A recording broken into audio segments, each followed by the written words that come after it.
And we'd like to welcome those of you who are joining us now after watching the Raiders lose their second straight. And another close one for Los Angeles. Jim Breach with a 34-yard field goal in overtime as Cincinnati goes to 2-0, upending the Los Angeles Raiders 24-21. They're top heavy, strong over to the left side. And that's where Leonard Russell is going. As he spins down to the 10. Just across the 10 near the 11-yard line. Joel, a strange, a perplexing play. I really don't understand what the Patriots were trying to do there. That was a form of the counter tray. They pulled the lineman from the backside of the play, but Leonard Russell outran his lineman. I don't know what Russell was thinking. Take a look at the left side of your screen. You see the lineman pulling. You see Russell simply outrun the blocking, and that clogs up the hole. No success whatsoever. He clipped the hip of Eugene Chung, who came over, the rookie from Virginia Tech, and that slowed him up a little bit. 2nd and 8. It's going to be number 32 again, Leonard Russell. And the linebacker has him once again, Roman Pfeiffer. The outside backer, another one from UCLA in his second season, a second-round pick for the Rams last year. So this much maligned defense of the Los Angeles Rams at least slowing down the Patriots' ground game early. What they've got right now working is hustle. There's Dick Corey on the far right of your picture. He's the offensive coordinator for the New England Patriots and a former Rams quarterback coach here for a few years. That's right. He spent a lot of hours being grilled by the coaches of the Patriots, trying to get all the information they could on the thinking, the thought process of their offensive coordinator of the Rams, Ernie Zampese. 3rd and 8 now, close to the 11. Millen from the shotgun. The pressure comes early. He may be able to run for the first down. There he goes across the 20, sliding down with a first down, and wisely sliding down before the strong safety. Newman could go ahead hunting. A 14-yard scamper by Millen. You know, Newman timed that as best he could to get a hit on the quarterback. Boy, Hugh Miller made a great slide there. Nothing happening. He sees the gigantic opening, and boy, look at him stretch that long body, and look at the drop. Perfect drop. I'm telling you, he could have gotten really banged up on that one. So the Patriots have started the first 3 series now at their own 14, 7, and 9-yard lines. And finally, they have their first down of the contest on the run by Millen to the 24. Same tandem in the backfield. And movement up front. A free down, I believe. Yes. As the pass is complete out for Irving Pryor to the 30. They pulled it off in front of the cornerback, Darrell Henley, and it looked like the Rams jumped off. You know, the Patriots are only carrying 3 wide receivers, so that time they lined up Marv Cook at one of the receiving spots. Take the penalty. 5 yards. Pat Haggerty will explain. They'll take first down over. Offside. Defense. Right tackle. Still first down. The right tackle, Sean Gilbert, the rookie from Pittsburgh, who we spoke with yesterday. He's full of confidence. He is not lacking in that department. And he missed most of the preseason with a foot injury. Yes, he did, and signed a gigantic contract, $3.2 million signing bonus, $7.5 million. And he told us he was talented, said I'm gifted. But a very nice, I mean, he said it in a way that I didn't get it as a cocky, conceited guy. Short drop, pump fake, Millen going deep. Pryor's wide open. He got by Light, and it's complete inside the 40, down to the 38. Second-year man from Notre Dame, fooled completely. Todd Light by the veteran Irving Pryor. What a perfect play by the quarterback. Sometimes it's a great move by the wide receiver. Sometimes it's a defensive mistake. That time, the pump fake by the quarterback set up the young defender in Todd Light. He went up a little bit too soon, and then a perfect pass, dropping it in between what was a double zone. Safety a little bit slow getting over to help Todd Light, but just a great play by the quarterback that time. The captain of the team. Irving Pryor told us yesterday he elected a captain for the very first time at any level. As on the first down carry, John Stevens goes nowhere. But I thought it was interesting. He said it was an honor, and I accepted it like that, as Irving Pryor has truly turned out to be a leader over the last couple of years since Dick McPherson took over. You know, we were talking about Sean Gilbert. That is a, you know, he's a gigantic kid. We're talking about 315 pounds. Look at him, number 90. Look at the push that he gets against 2 people. Basically, he's learning how to 2-gap. Now, what does that mean? That means that he stands right in front of his guy, neutralizes his charge, and prepares to throw him to the left or the right, depending on where the runner goes. That time, he completely plugged up the hole. 2nd and 10 from the 38. Pryor waiting for the block. Arrived a little bit late. And it's only a gain to the 35-yard line. Bill Hawkins, the right end in his 4th year from Miami, getting out there. And they're still waiting for the first-round pick from 1989 to develop. It has been a slow start. It's been a tough life for this young man. He went through a difficult divorce. He had a knee injury that knocked him out for a couple of years. So and he even, like you said, he was hurt all preseason this year. But finally, the coaches feel like that investment, that first-round draft choice, is about to start paying off. So now 3rd and 7 from the 35 for New England. They started this drive all the way back to their own 9-yard line. 3 wide receivers. They've only got 3, so they've used up all their wide receivers on this play. And from the shotgun, Millen in trouble, throws it up for grabs, and it's intercepted by Newman in the end zone.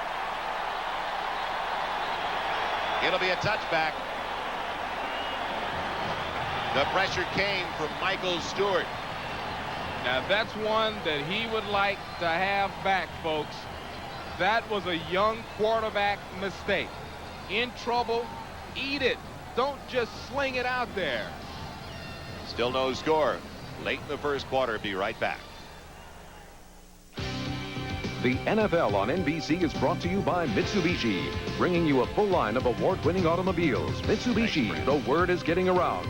By Levi's new loose-fitting jeans. By ITT Corporation, building people's dreams. And by Bram Oil Filters. Bram, you can pay a little now or a lot later. Great day to be at the beach, and not a bad day to be at the Big A in Southern California. As 2 minutes and 18 seconds remain, no score. The Rams get it back, 1st and 10 at their own 20-yard line. They get it back after an interception by Anthony Newman. And an assist that we'll get to in just a second. The tight end, Jim Price, in motion. And it's Cleveland Gary slamming it straight ahead to the 25-yard line. Well, the interception for Newman, but he got help on Millen. Oh, he got one heck of a safety blitz by Michael Stewart out of Fresno State. Take a look at the shot there. So Hugh thought he could get it out of his hands before he was hit. Obviously not able to do so. It's easy for me to sit way up here with the clear thought and time to think and say that he should throw it out of the back of the end zone or throw it out of bounds or eat it. But, boy, that's a difficult spot. A great blitz by Stewart. Looked like the potential for a shoulder separation on the quarterback. Tough hit. 2nd and 5, movement up front. Looked like Fred Smerlas jumped off. Flags on the play. Gary's got the first down across the 30. Well, the Rams did not get this kind of rushing game early in a 40-7 loss, as it's out to the 33-yard line that lost to the Buffalo Bills last week. So that opens everything up for the passing game as well. And let's see if it was Fred Smerlas jumping off. A 14th-year veteran from Boston College. Decline. It was on Smerlas. They'll turn it down. We talked to Fred yesterday, and he said it's interesting. Last year, everybody was a little bit gun-shy after the 1-15 season the year before, 1-14, 1-15 season the year before. But he said then everybody started to believe Coach McPherson. Right. And they believe this guy's no joke, and it's not an act. He's very sincere. Fun guy to talk to, Freddie. Everett throwing on first down. He's got Anderson. Flipper's got it, and it's a first down close to the midfield stripe. Work into the quarterback, David Poole. 17 yards on the catch. Well, that's something that Flipper does better than anybody. He can go deep with the best of them. He can break to the outside with the best of them. And that time, that's just bad defense by Poole. He was looking on the inside, guessing. Any good defensive back knows when you're playing somebody man for man, you look at the concentration spot. You look at his hips, his waist. He should have been looking at Flipper Anderson, not looking back at the quarterback to see, okay, is he throwing to my man? Well, he certainly was, and it's a first down. 1st and 10. Come out in the eye once again, Gary and Delpino. And it's Cleveland Gary. Freddie Smerlas got him right around the original line of scrimmage, falls forward for a yard. You were just talking about the cornerback, David Poole. That is a very thin area for the New England Patriots. They are not only young there, but they're very light in the defensive secondary. They are light. They've got some speed there. They've got some talent there. They've got a young man that the future looks bright for number 22, Rod Smith. You may see him a little bit later. And, boy, that's what football is all about. A good old hot day, some hot-tempered Delpino trying to establish his ground. And, oh, he almost puts the fist up a little bit there. Don't do that with Andre Tippett. No, don't do that. Third-degree black belt. 2nd and long. Everett bouncing outside, forced out of the pocket, comes back the other way. The tight end's there, and it's a first down to Pat Carter. inside the 35. Carter out of Florida State has it inside the 32. 19 yards on that reception. Finally brought down by Randy Robbins on the final play of the first quarter. That was a great job by Jim Everett. There are no happy feet this time. Once he's flushed out of the pocket, he makes an adjustment. Watch him direct traffic. See him point to the tight end to go back the other way. Carter responds, and he puts the ball on the money. Great job, Jim Everett. That breaks the tackle of David Howard to pick up that first down. End of the first quarter. Be right back with no score at Anaheim Stadium. Welcome back once again to Anaheim Stadium. Joel Myers along with Beasley Reese. It's going to be a long haul for Dick McPherson. He doesn't have much depth up front on the offensive line. We've talked about the secondary as well. And now Beasley, he's got 16 straight games. They lost their bye due to the cancellation of the game with Miami last week and the problems with Hurricane Andrew. As we come back, it's first down, and Everett, a pretty play-action fake, has his former roommate Jim Price open, and he underthrows the tight end. David Howard was trying to keep up, but Price was wide open. And we look now at the first quarter numbers, as there is no score to start the second 15 minutes of play. And pretty even, considering the Patriots got off to a slow start with those two possessions deep in their own territory. And the only turnover, that interception of a Hugh Millen pass, the pick by Anthony Newman. So now it's 2nd and 10. Rams started at their own 20. It's down to the Patriots 32-yard line. The delay. Del Pino waiting for his blocking, and not much developed. He fumbles it on his way down, and they say he was already down. I did not hear a whistle, but finally the linesman said he was already down as Ray Agnew made the hit. You know, this time the Rams spread the defense. They had the tight end in motion. They had 3 receivers spreading the defense, looking to see if they could open up a little bit of a gap. See if he was down. I believe he was down. Big crowd in there, but I think he was down.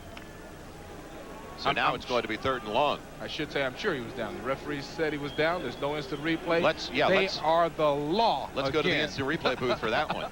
3rd and 8 from the 30. And Everett out of the shotgun, going over the middle, and had his wide receiver Flipper Anderson, but overthrew the intended target, trying to keep up. Extra defensive backs in there, and it was Deion Lambert, the rookie from UCLA. Pressure came from Ray Agnew. Here's that moment. Is Zendejas coming out, or are they punting?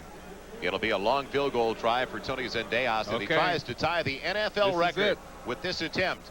It'll be a 47-yard attempt. That's not fair. And it would tie the record of 24 straight, held by Kevin Butler of the Chicago Bears.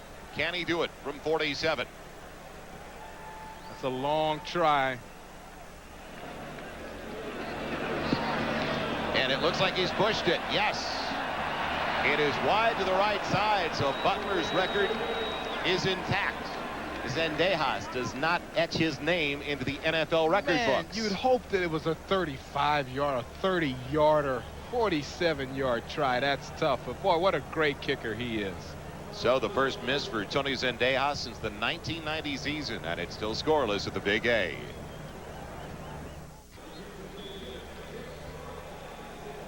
He's in his 8th year from Nevada, Reno, and Tony Zendejas, after making his last 23 consecutive field goals, just missed a 47-yarder before we broke away. So New England gets it now in their best field position of the day at their own 30-yard line after starting at their own 14, 7, and 9-yard line. And John Vaughn, they're calling for him in New England on the talk shows, and he's got it out to the 38-yard line with a flag on the play.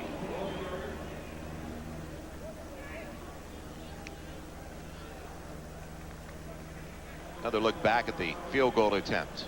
You know, Joel, he knew he missed this from the start. Watch him right now. See? Look, he throws the foot up the moment he knew he blocked it out to the right, Joel. It's like a bad golf swing.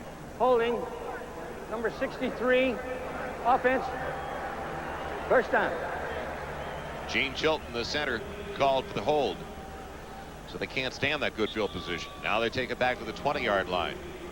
There's old Tony Zendejas. What a great kicker, among the best in the history of the National Football League in accuracy, percentage-wise.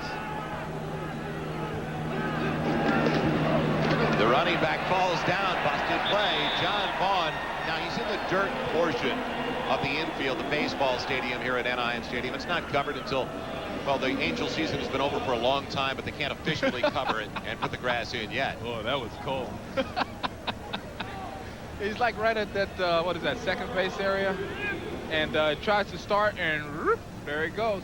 Now, what does a quarterback do? What do they tell you to do? Quarterbacks run through the intended hole if you've got time. And you know, headed that direction. Didn't have time to get there. So it's a loss back to the 17. Quick count. Millen dropping back and setting up the screen. Leonard Russell can't maintain his footing. He loses yardage. He's down. And the 14, 3 more on the wrong side. Wow. So once again, the footing snatches possible positive yardage away from a Patriot runner. This time, big Leonard Russell. Robert Bailey was over there trying to catch up with the screen, but Leonard Russell losing his footing. That helped the Rams more than anything else. They had potential. Watch how he looks the ball in, makes the turn. Oh my God, that was ugly.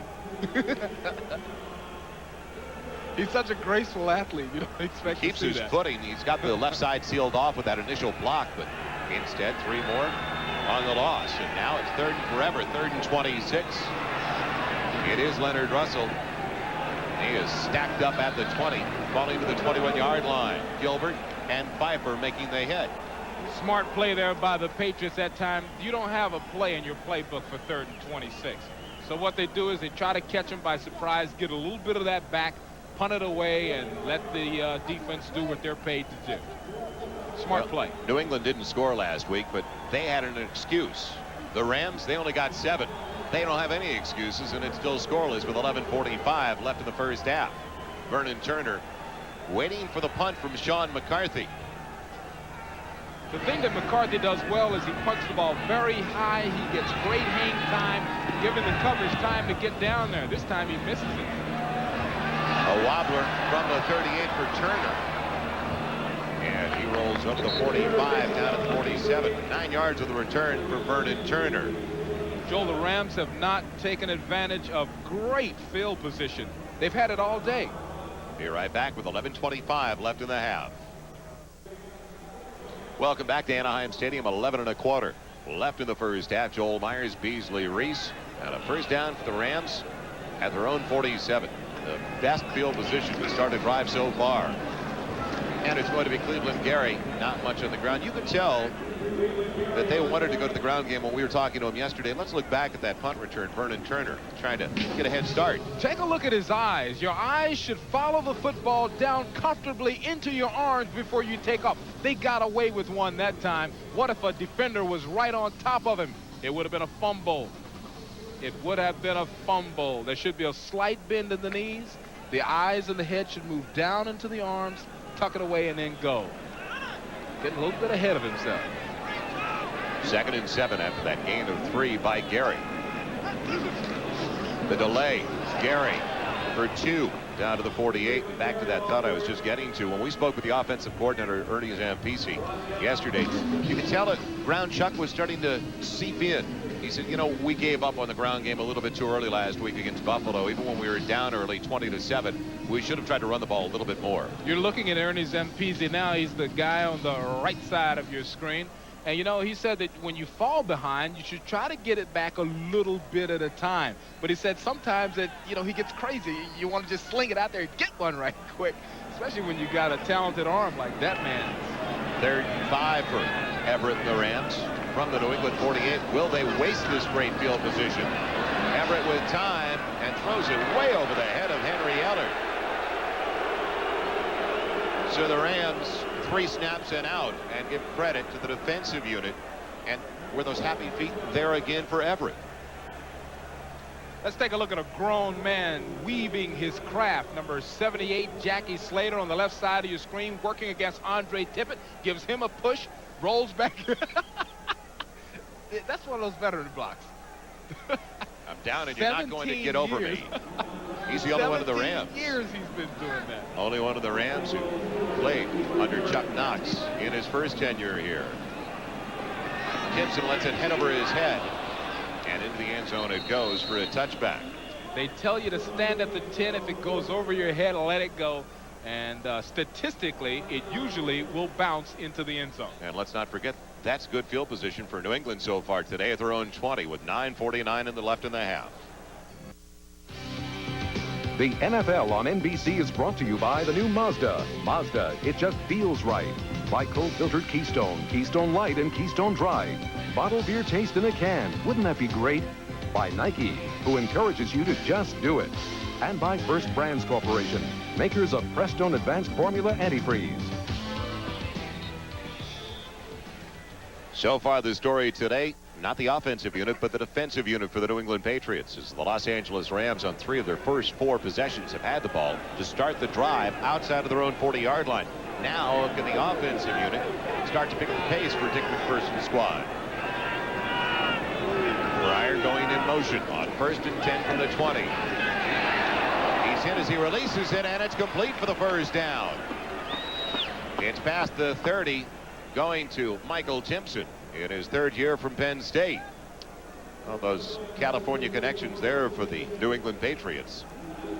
We talked about Dick Corey, the Rams quarterback coach. Hugh Millen, a former 3rd-round pick in '86. Leonard Russell, the running back from Long Beach Poly High School. Pat Harlow also went to USC. So plenty coming home to Southern California for New England. 1st and 10 outside of their own 30. A 2 tight end set for the Patriots. Leonard Russell, the only one in the backfield.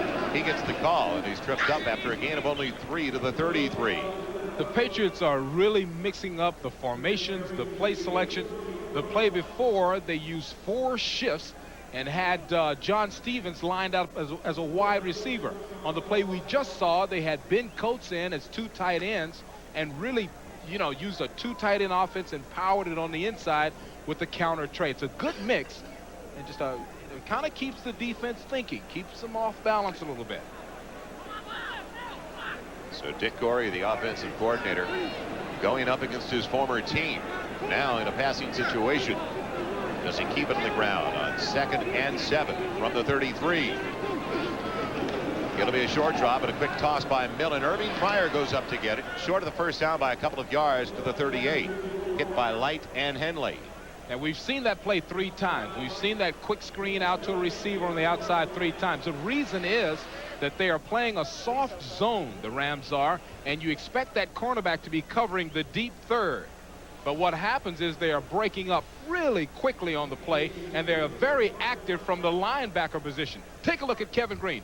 Instantly recognizes it, flattens out his pursuit. Now you've got 3 people there already.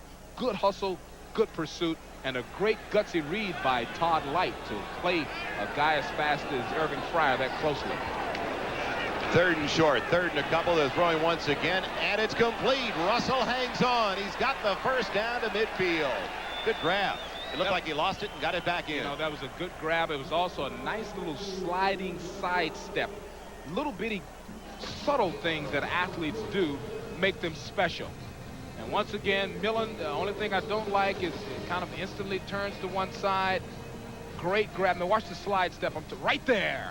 That gets him that extra 2-3 yards and makes the difference between a rookie of the year and just another running back. Heard of pad saves by goalies. Leonard Russell just made a knee save. He dropped it, put out the right knee, and caught it on the top of his right knee to make the reception. For the first down, as Millen is now 8 of 10 with 1 interception for 68 yards. The short drop is working. Let's go back to it.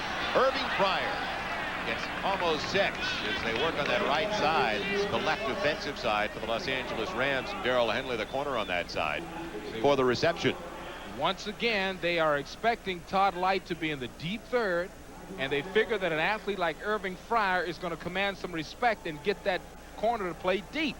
Well, he's not doing it. He's coming up really quickly, and that takes a lot of nerve, a lot of guts to play a superstar that tight.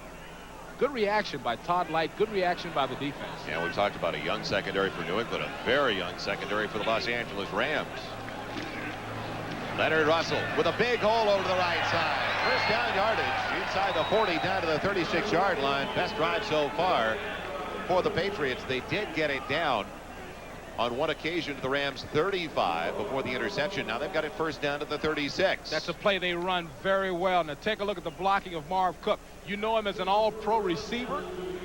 But look at how he pushes open the little space, just a little space there for Russell to break it on the inside. Good job. Good blocking. That man can catch anything. Went to the Pro Bowl after leading all the league's tight ends with 82 receptions last year. A third-round pick from Iowa in '89. First and 10. And they're staying up top and going deep. A turning flurries behind Light. He can't hold on. Do you know he almost caught that with one hand? Now, for some reason, Irving slowed down just a little bit during the course of that pattern. That might have been 6. Looked like he stopped on a little bit. Boy, it looks like he slowed down just at the very end of it. Right there, he stutters and kind of gathers himself and then tries to explode again. Now, he either almost pulled that in with one hand, or he did what smart receivers do when they know that they can't catch the ball. They knock it down. They make sure the defender can't catch it. You can tell from that angle which he was trying to do. But just you're looking at a stud right there. That's a great athlete.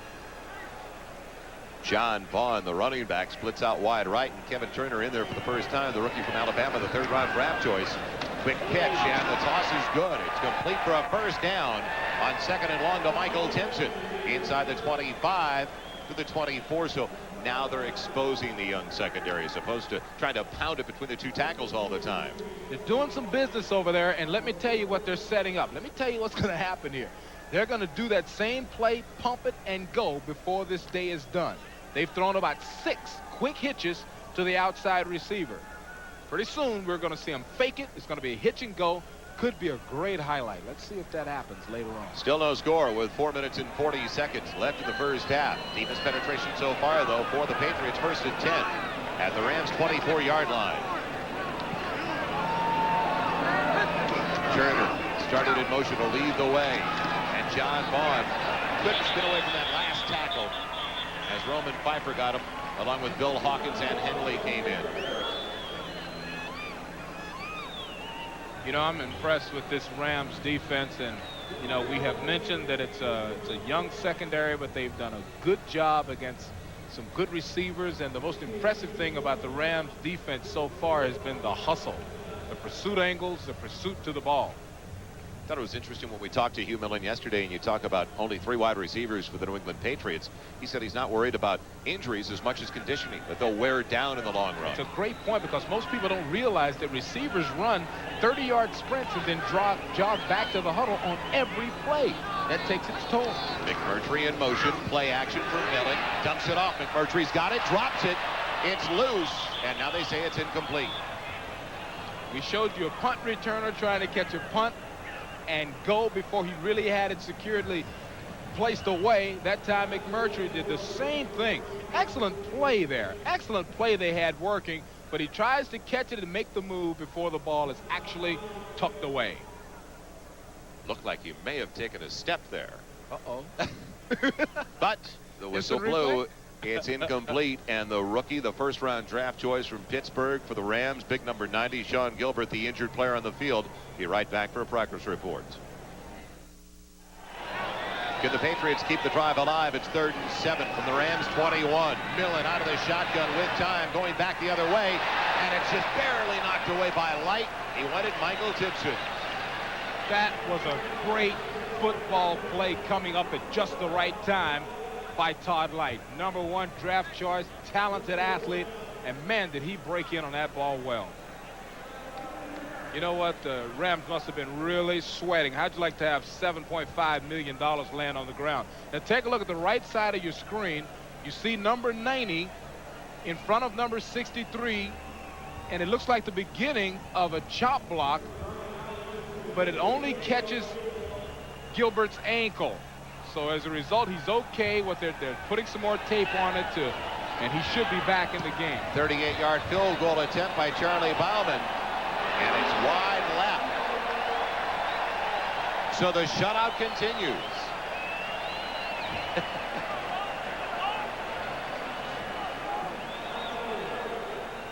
The best drive of the day is wasted by New England, and it's still scoreless between the Rams and the Patriots.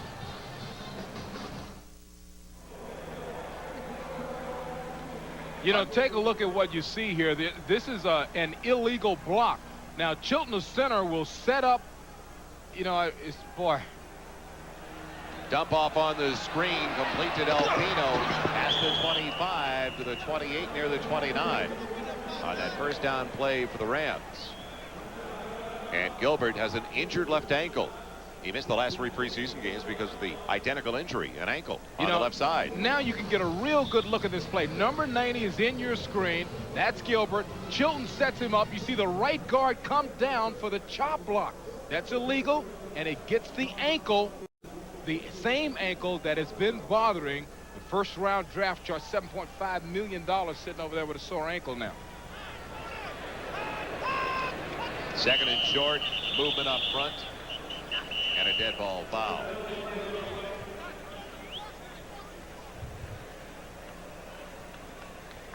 Wait for the ruling from Pat Haggerty.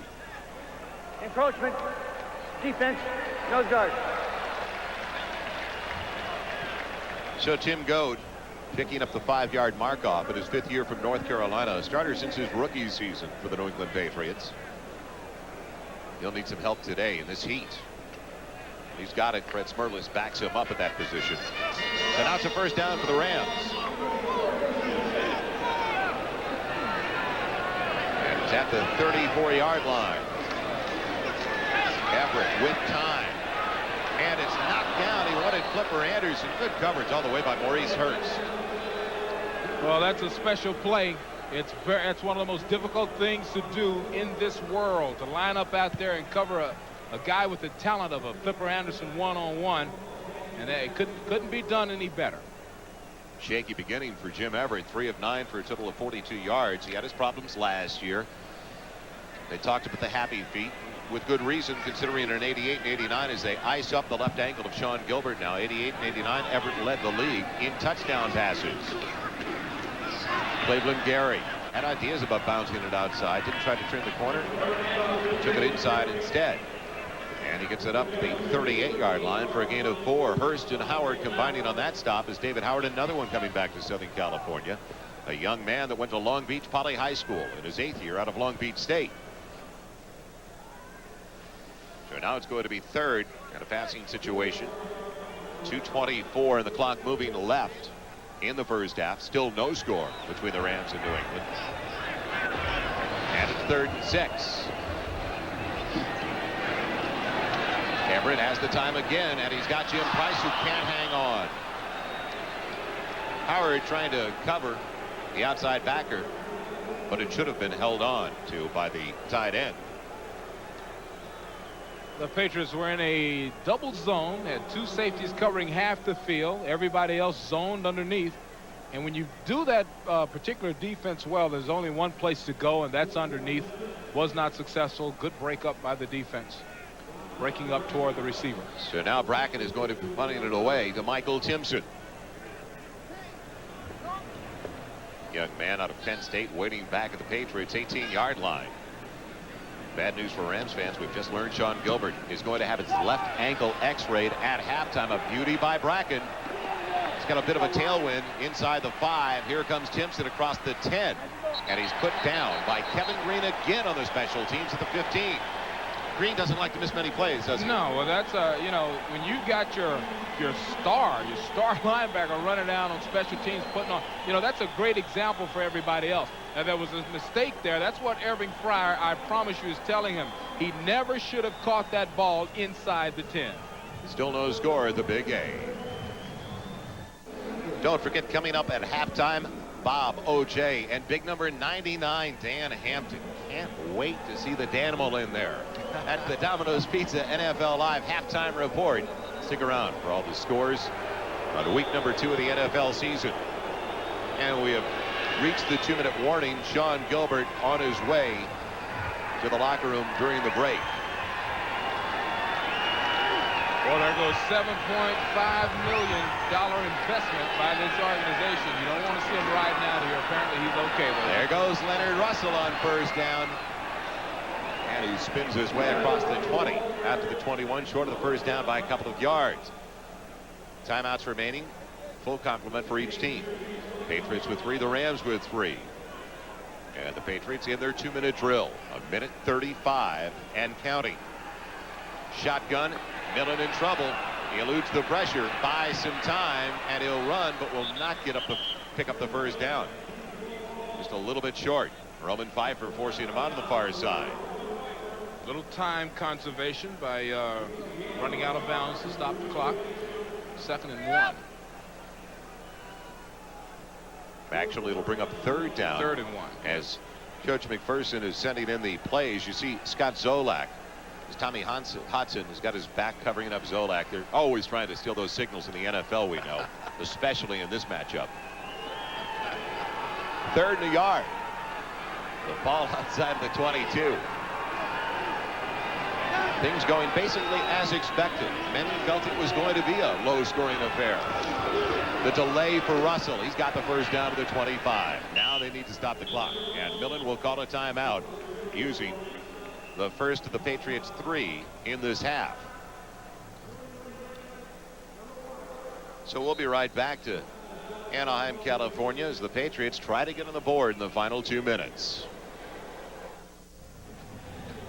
Patriots had a number of motivating factors coming into the game. When we spoke with them yesterday, they could not believe that they were an underdog coming into this game to the Los Angeles Rams, a 3-13 team last year, and a team that lost by 33 on opening Sunday of the season. Boy, they were upset. I mean, a lot of guys said it was, it was a lack of respect to be coming in here and underdog. And Coach McPherson said it shows what they're what they think about the Patriots, what everybody feels about the Patriots. So they've got a lot to prove. It's at the 25 with 1:19 remaining in the first half. No score. And a first down for Millen and the Patriots out of the shotgun. Pocket holds up the dump off. Leonard Russell isn't going anywhere. Newman held on. Or was it Robert Bailey? It was Bailey, the 4th round draft choice last year out of Maine, or Macon, Miami. Patriots in the famous prevent zone right now. Hugh Millen moving with a lot of calm inside the pocket. Here comes Green, and Green's got a sack. Funny, when we were talking to George Dyer yesterday, the defensive coordinator asked him about Kevin Green. He said, well, we got him at linebacker, but he still wants to rush every down. He was a dead out straight star in the 3-4 defense, rushing double-digit sacks every year. They changed the defense to a 4-3, so now he's a guy in coverage. He's got to drop back. This is his time to shine, is in the shotgun situation where he lines up at the outside in the position he loves, and uses that hard speed rush on the outside, comes up with the sack. So Green with the sack. He only had 3 last year after averaging 15 a season over the previous 3 seasons. And out of the shotgun, it's 3rd and 18. Millen deep in his own territory. It's Fryer on the reception, well short of the first down, though. And it stops the clock with 11 seconds left in the half. It'll be interesting to see whether or not Pat Harlow actually comes out and plays in the second half of this game. Dick McPherson told us that the medical people said he could play. They cleared him to play 1 half of football. I'd never heard of that before, but he's coming off of a back surgery, back injury. So we'll see if they stick to what the medical staff said. They aren't that deep on the offensive line, though. No, they're not. If I was the coach, I'd pull him aside and say, son, how do you feel? You went to USC. You must be used to this kind of weather. That's right. You went to USC. You got a lot of family out here. How do you feel? You want to play the second half? No, Coach, I'm headed to the beach. Guard stand 18 at Corona Del Mar. Sean McCarthy ready to punt it away. Vernon Turner waiting back for the Rams at the 40-yard line. Hopefully he watches the ball into his hands this time. Uh-oh, they almost got that one. And a beauty by McCarthy. Great kick. Turner makes the first man miss. And a good return all the way to the 50-yard line. A 17-yard return by Vernon Turner. And that is the final play of a very eventful first half. So the defensive units shining, both offensive units sluggish to start the contest. Don't forget, it's the first game of the year for the Patriots. You'd expect them to have some problems offensively. The Rams, though, no excuses. So we'll be right back. Scoreless as we continue at halftime, and welcome back once again. Joel Myers along with Beasley Reese, and somewhat of a surprise at the end of the first half, Beasley. The Rams had all their timeouts left. They had just sacked Hugh Millen and did not use one of the timeouts when they had it 3rd and 18. New England had it 3rd and 18 inside their own 15. You know what's unfortunate? You really don't have the gambling, shoot from the hip coaching style anymore. Chuck Knox obviously saying, let's go into the locker room 0-0. Let's not throw something out there that gets interception, sets up an opportunity for a field goal or something like that. And like I said, it's unfortunate. That's exciting, those last seconds of a half in a game. Well, as we take a look now at the Coors halftime stats, it's the first game of the year for the New England Patriots, so you can understand their offensive unit being a bit sluggish, not in sync. The Rams have no excuses. The Rams really don't. They've been in action. They are in that process, week to week action, but still, there's just no excitement, no production whatsoever by either one of these offenses. And taking it in his own end zone. The Rams now will have it 1st and 10 to start the second half at their own 20-yard line.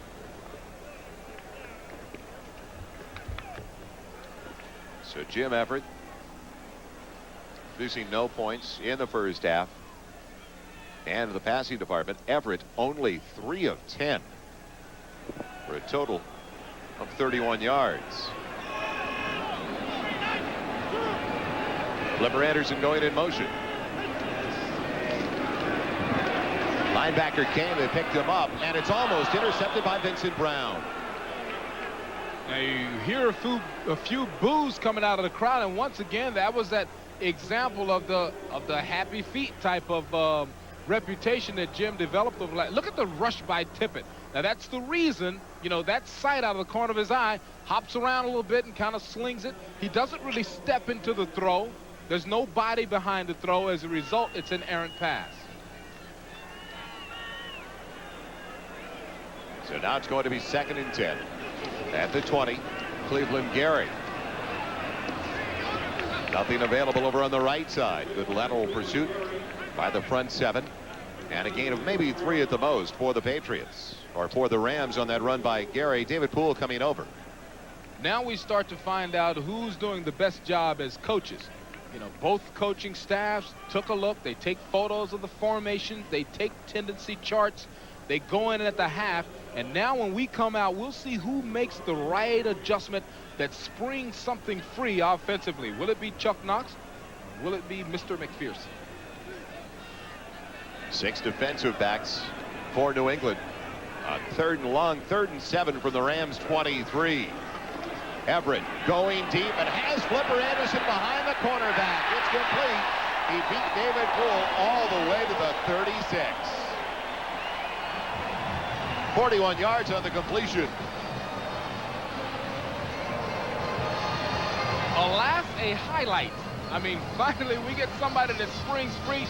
Look how he steps into this pass, puts his body into it. Now, Poole was in a bump and run situation. He lost it from the beginning. He missed the bump part of that bump and run, and it turned into a run. And when you don't want to be running, when you've got Flipper Anderson to chase, a talented, very, very speedy athlete. 5th-year man from UCLA with a big play of the game so far for the Los Angeles Rams. Everett throwing once again, going for the tight end, Pat Carter, who takes a hit, keeps on moving for a first down to the 25-yard line.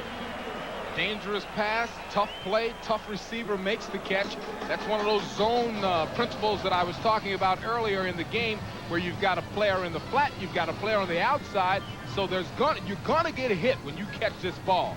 The question is, can you hold on? Is it, is the hit too punishing for you to hang on to the football? Carter does a good job there. Started back at the Rams 20.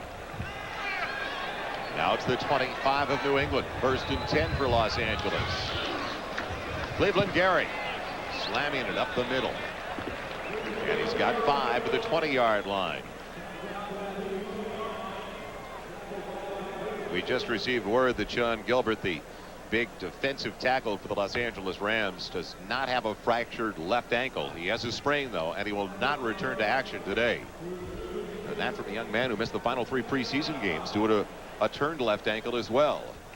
When we were talking to him about the ankle, he said that the injury forced him to play a little bit high because he couldn't push off on it. So now that means for the next few weeks, he'll have that same problem to contend with. Armstrong to the left, and they run it to the left. Cleveland Gary has the first down, but a flag down the play on the 2nd and 5. He's finally put down by David Howard after picking up about 7. Well, that's the crease they were looking for. Perfectly run, perfectly set up. Let's see if he got some illegal help. Little illegal aid there.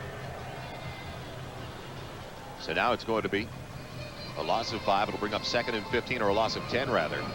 Taking it back to the 30. Offense, number 87. It's on the extra tight end. They set up on that side. Jim Bryce in his 2nd year from Stanford. See if we can pick it up here. Just a basic toss sweep, pulling the lineman. We couldn't find the holding there, but obviously that aided. That helped out. That's the reason they couldn't find that crease earlier and found it this time. 5 defensive backs for New England on 2nd and 15 from their own 30-yard line. Pocket collapsing. Everett buys some time with a nice move to get away from Agnew, who finally pushes him down. And it falls incomplete. Ray Agnew forcing him out and finally getting to the quarterback. He's in his 3rd year from North Carolina State, a first-round pick of the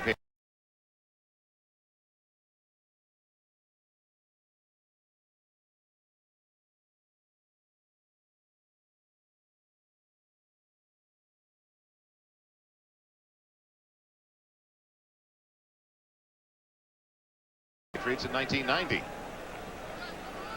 Excellent coverage. Good job by Everett. Look at the bump and run technique. Got a bit of a bump this time. Good position. Now he realizes that the quarterback's in trouble. You know that the receiver's going to come back to the quarterback. Desperate effort by Poole to get back in front.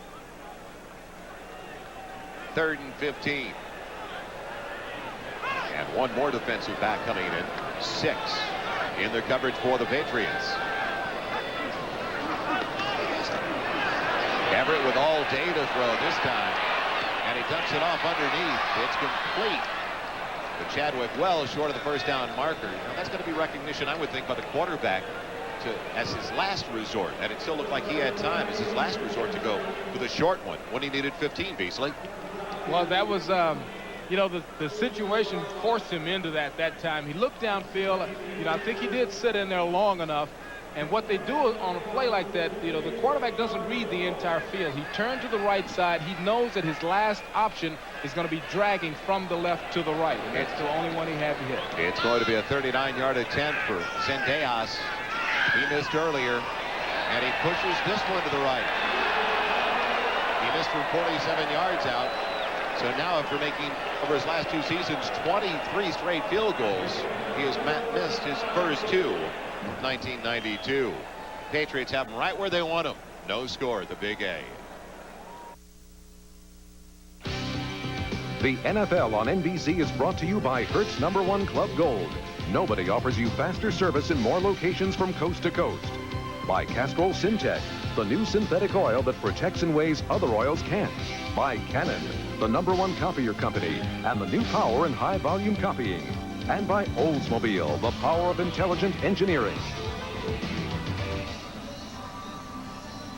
Another beautiful day in Southern California, and Pat Harlow coming home, former USC Trojan, is going to play in the second half. Beasley. A lot of things could have happened there. He might have told the coaches, I'm not coming out. He played every play last year and allowed just 4 sacks. John Stevens didn't have many carries in the first half. Slams it to the 26-yard line. That is only his 2nd carry of the contest. Brought down by Kelvin Pfeiffer. Now back to Harlow for just a second. You know, the coaches probably pulled him aside, said, now the medical staff said you could play the first half. How do you feel, son? And I guarantee you, pride kicks in. If you're the type of guy that played every play through an entire season and just gave up 4 sacks, there's pride in that. You play a lot of downs hurt when you play an entire season. So he probably just insisted that he's going to play. Let's not also forget he probably bought about 25 tickets for family and friends to the game today. McMurtry going in motion. 2nd down carry. Leonard Russell with some help from his friends for a first down across the 32 to the 33. And guess whose hole he went through? The man with the bad back set him up that time. What a great job. Now take a look at Harlow and take a look at the young man Chung. Harlow with a good job, good position. Look at him pushing his man out. And then Russell supplying that extra effort. Got some help there from his offensive center, Chilton, helping to push people through. Enough for the first down. Out to the 33. 9:35 left in the third. No score. Opening game of the season for the Patriots. The Rams 0-1 after losing to Buffalo last Sunday. 40-7 at Rich Stadium. Pryor, the motion man this time. And Millen is throwing on first down underneath. Marv Cook wide open. Haven't heard much from Marv today. He's got it to the 40-yard line. That's his second catch. He caught 82 last year. And his total was 2 shy of Stanley Morgan's team record set back in 1986. Let's take a look at the pattern. It's a pattern that you get the curl and go, and Todd Light bid for it. I mean, he actually settled for it. But quarterback opts to go with the tight end and make the sure first down, sure catch. Where was the strong safety, the outside backer on Cook, though? Nowhere to be found. So a blown assignment at second and short, second and about 4. Leonard Russell tripped up right at the line of scrimmage, only a yard. Out to the 42. Mike Peel making the play. Darrell Henley helping out in the run support, the little cornerback. It's interesting when you look at this Rams defensive unit. They've got a number of first, second, and third round picks, but still they have had their problems over the last couple of years. Light, a first rounder. Bailey, a 4th round pick. Henley, a 2nd round pick. Pat Terrell in the secondary, a 2nd round pick, just like Anthony Newman, a 2nd round pick. Peel, a 3rd round pick. 3rd and short. 3rd and a little more than 2. Cook going in motion. Short drop. Millen's got time, and it's the dump off to Leonard Russell. Got away from the linebacker, but coming over to make the big play, it was Bill Hawkins, who was stretching just a couple of plays ago on the sideline trying to get back in there, and he did an outstanding job. So the Patriots are denied after picking up 1 first down on the run by Leonard Russell. But in this battle of field position where there's still no score, it's important that they did get at least 1 first down. Maybe they can pin the Rams back and their defense can come up big like it did so often last year. McCarthy in to punt it away. Vernon Turner waiting back inside the 15. And now inside the 10. It's taken up across the 10 and put down at the 11-yard line. So Turner, with that cardinal sin, they say, never accepted inside the 10, but he does, and the Rams have it deep in their own territory.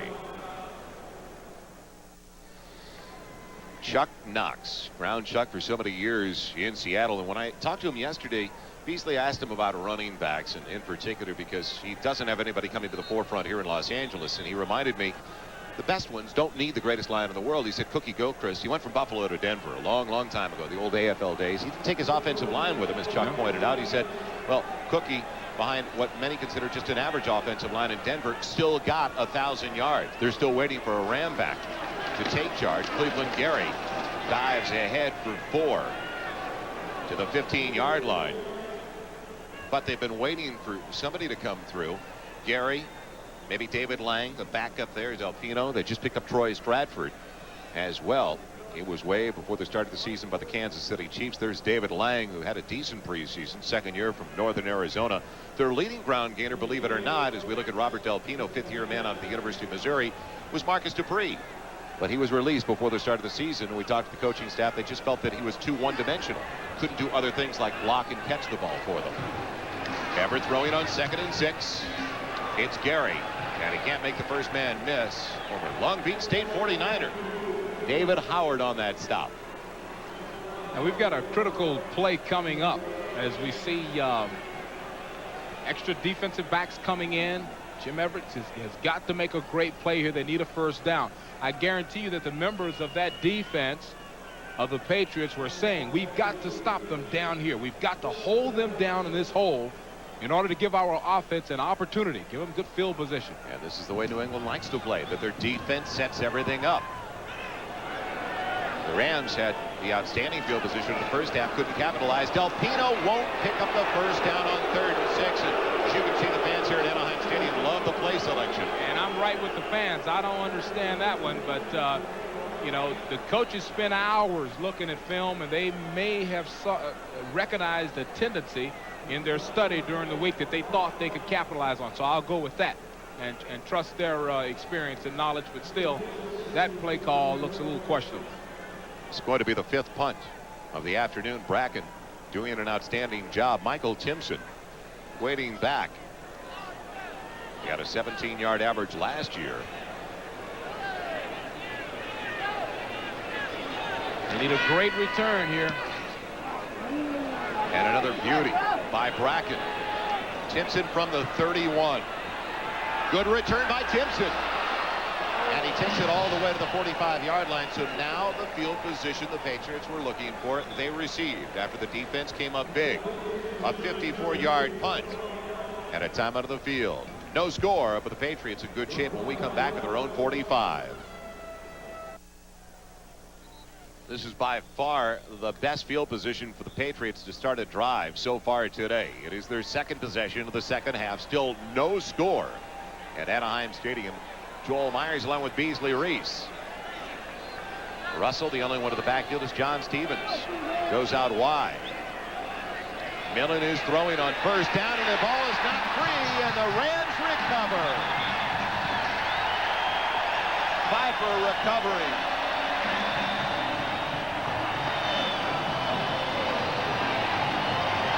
Gerald Robinson forced the fumble, and it looked like 58 Roman Pfeiffer got to the ball. Now this is a great opportunity for the Rams. They last year were the worst team of the league in giveaway takeaway. They've got the opportunity, and lo and behold, they actually take something away. This is the first controversial moment in this football game, and we'll see how the Patriots respond.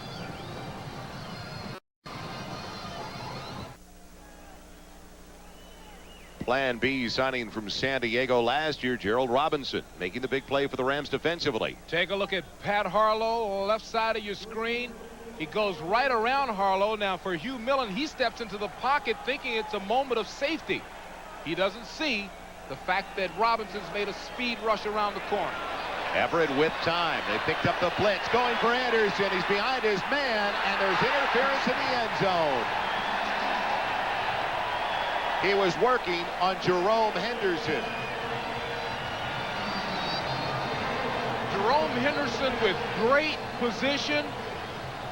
The only problem is he doesn't look back for the ball. He puts his hands up and starts pushing before he looks back for the ball. That's the reason for the call.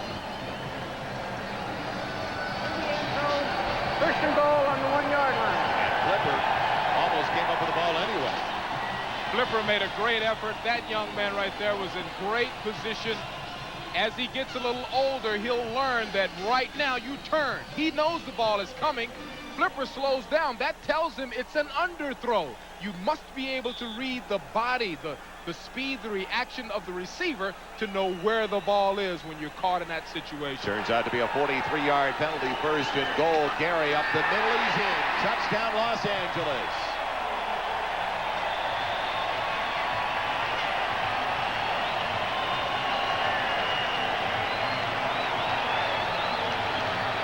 A couple of years ago, they wouldn't have given the ball to Cleveland Gary in that situation because of the fumbleitis that he suffered from. Well, there's no fumble this time. The offensive line clears everybody out. Some great blocking on the inside. Mr. Brown feeling the brunt of a super block. Zendejas for the extra point. So after missing 2 field goals, Tony Zendejas has the point after. And the Rams finally get on the board in their home opener. 4:42 left in the third quarter. Be right back with the Los Angeles leading by 7.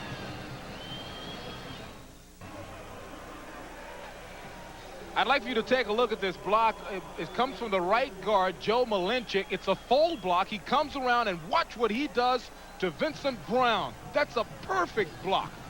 What an alley, what an effort for the running back to go through for the touchdown. John Vaughn along with Scott Lockwood, another former USC Trojan, back home again waiting for the kickoff. It's going to be Vaughn 2 yards into the end zone. He'll bring it out. They set it up to the right side. Vaughn breaks a tackle across the 20 and goes out to the 22-yard line. So a nice return by Vaughn. Be right back to see what the Patriots could do with flags on the play. Let's go to Bob Costas, though. Oh, grabbing the face mask, number 32. And a run right here. Personal foul going against the Rams. Thank you, Bob, as we come back to Anaheim Stadium. So the Patriots once again are going to have outstanding field position for their second straight possession. But the last time they had it, at their own 45, Millen sacked, lost control of the ball after the forced fumble by Robinson. Pfeiffer recovered, and then all of a sudden the pass interference call, and the Rams with the first points of the contest. So Coach Mack and his crew playing catch up, but plenty of time left. 4:32 remaining in the third quarter. You know, you get the feeling that both of these offenses were kind of floundering around, waiting on somebody to establish something. Now the pressure's on the Patriots. The delay, Leonard Russell for 3 to the 40. Small gathering at Anaheim Stadium on a perfect day in Southern California. In fact, they had more out here for a preseason game with the Los Angeles Raiders. They nearly filled Anaheim Stadium that for football holds a little bit more than 65,000. Crowd in the neighborhood of about 40 this afternoon. Being generous possibly with that 40. So 2nd and 7 coming up for the Patriots. Now, the one time that we saw New England really move the ball in the first half, they wanted the quick outs to the wide receivers against the young cornerbacks. Let's see if they go back up top in that direction again. Millen on 2nd and 7. Design roll and overthrowing McMurtry. You know, that was excellent coverage there by Henley. When a quarterback rolls out to one side that dramatically, as a defender, you know all patterns are going that direction. Now let's take a look at the coverage and take a look at the patterns. The guy's rolling out to the outside, so you know all the main patterns are going to be to that side of the field. As a cornerback, if you're smart, you recognize that, you play the tendency. That's what that man did. Good job. Center for the Patriots has to part of Gene Chilton, and now the center snapping the middle is Greg Ricosi. At the University of Miami, a former Cleveland Brown. Out of the shotgun, it's 3rd and 7 for Millen. Pocket holds up. He's got Irving Pryor for the first down. Pulled it off in front of Todd Light. That's been an interesting matchup all day. Pryor getting the best of it, and it's a first down to the midfield stripe. You know, Todd Light, I have a lot of respect for that young man, though. You know, he hasn't put a lot of time in this league yet, and he's playing against a bona fide superstar. And look how close he is on this play. It's not like he's just getting used and abused. He's slowly measuring, even on quick outs. He's there quickly. On this curl, he's there quickly. That's a sign of a young man that could be very good. Very good one day, if not already. 6th catch of the afternoon for Irving Pryor. 1st and 10 from the 50. Going in Pryor's direction, intercepted by Light. They went right back that way. Here goes Light looking for a block, and he's got it across the 45 to the 47. We just talked about it. Try to put him under a microscope once again. Uh-oh, we got a fight. Leonard Russell made the hit. Where's Andre Tippett? Good thing he's not on the field. They never fight around Andre Tippett. Take a look at this. You know, we were just talking about the kid. I love it when they cue it up and they make the play on call when you talk about him. But just a super effort. He was in great position once again. He should have run that back for a touchdown. He had a little blocking. He'll work on that running technique as the years go by, but that's something to be proud of right there. And this is like his first full season anyway. That's He right. came into camp very late. He signed late, just about the first week of the season. The turnover is the 3rd of the day for Millen, and the Patriots' 2nd interception by Hugh. He also lost one on a fumble. That's the 2nd career pick for Todd Light. But Light, he only got into 8 starts last year. Price goes in motion on 1st and 10 from the Rams 47, and it's Cleveland Gary going into Patriot territory. A gain of 4 to the 49-yard line, where he's pulled down from behind by David Howard. Now, in that defensive huddle for the Patriots, I promise you that there were words of encouragement from the veteran players, because this is it. You're down 7-0 in a game where scoring has been very difficult. Your offense has not been able to mount any type of production. They know they need a turnover right now, or they need to hold right now. 2nd and 6. Ball just outside the 49. Gary on the delay. Nothing doing. A yard, and that is all. So it'll bring up 3rd and long, and don't forget Wednesday, it's the season premiere of Unsolved Mysteries. Host Robert Stack will return for another season with incredible footage, and I know you want to see this, Beasley, of a UFO encounter. Yes. Don't miss that hilarious 1-hour season premiere of the Emmy Award-winning Seinfeld. Unsolved Mysteries and Seinfeld, all new season premieres on NBC this coming Wednesday. Minute 38 and counting, remaining in the 3rd. Rams by 7, 7-0. They've got it now 3rd, a little more than 5. What a great play. Great play. That's Vernon Turner. David Howard tried to decapitate him. He goes down well short of the first down.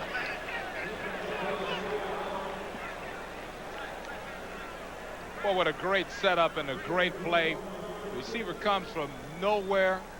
Look at it coming from the backside. He's a great punt returner, so you know he's got good moves. They'd love to get him the ball one-on-one, but look at the close. Woo! That'll give you a little headache. So punting situation for the Rams and Don Bracken. He is punting into a slight wind now.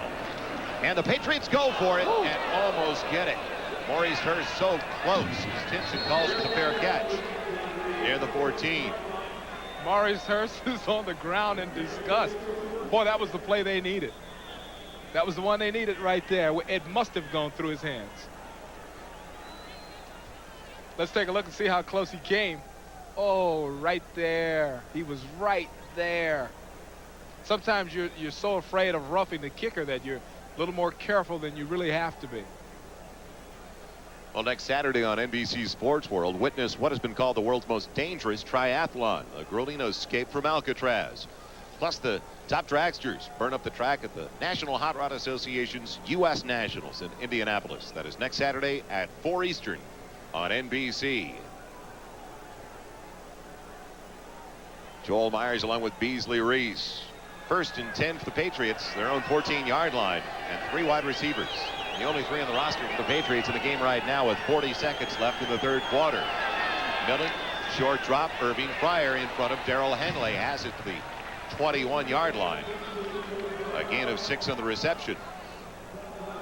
Now, once again, they have thrown that pattern. They've run that play so many times that if you're a smart defensive back, you are thinking the next time they may go with the hitch and go.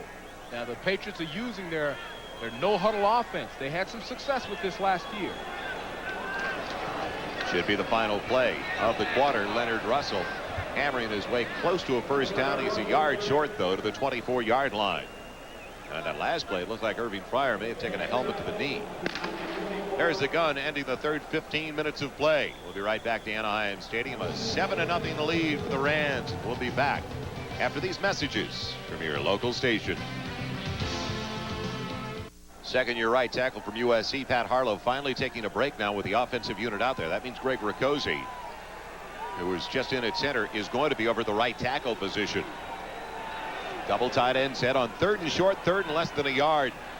Leonard Russell, last year's offensive rookie of the year in the NFL, has the first down to the 26-yard line, brought down by the middle linebacker, Larry Kellman. Let's look at the numbers now, Beasley, through 3. Well, they are relatively close, starting at top to bottom. The only difference is the turnovers for the Patriots. Turnovers and mistakes, a couple of really bad penalties. The sack that Harlow gave up to Robinson. Pass interference that led to the touchdown. Millen on the short drop with pressure on his way down. He's put down by Mike Beal, the left end, with a flag going down. Did they get a face mask in the process?